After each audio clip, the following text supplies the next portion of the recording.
स्वप्न देखो, स्वप्न पूरा करो। हर बड़ी सफलता एक छोटे से स्वप्न से शुरू होती है।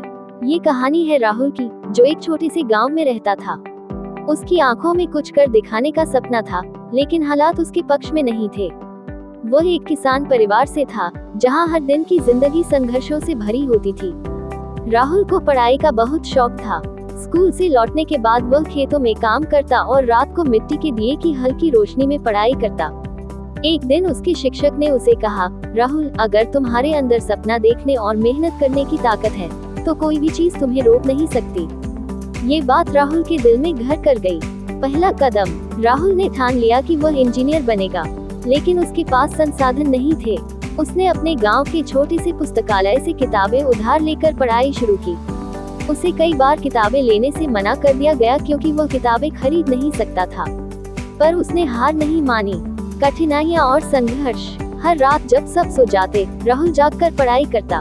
उसकी माँ उसे कई बार कहती, इतनी मेहनत क्यों करता है बेटा, आराम भी कर ले। लेकिन राहुल का जवाब हमेशा यही होता, माँ, अगर मैंने आज आराम किया तो मेरा सपना अधूरा रह जाएगा। परीक्षा का समय आया। राहुल ने अपनी तैयारी पूरी ईमानदारी से की थी, लेकिन जब परीक्षा का दिन आया तो वह बीमार हो गया। उसने सोचा कि शायद अब उसका सपना टूट जाएगा, पर उसने खुद को ये सोचने नहीं दिया। उसने परीक्षा दी और अपनी पूरी ताकत झोंक दी। सपने की ओर बढ़ते कदम।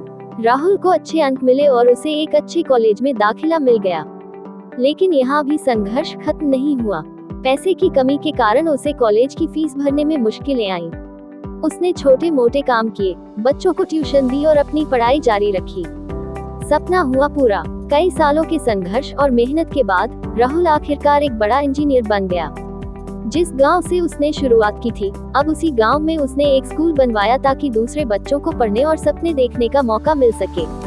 राहुल की कहानी हमें ये सिखाती है कि सपना देखने से ही उसकी शुरुआत होती है, लेकिन उसे पूरा करने के लिए मेहनत, धैर्य और दृढ़ विश्वास की जरूरत होती है।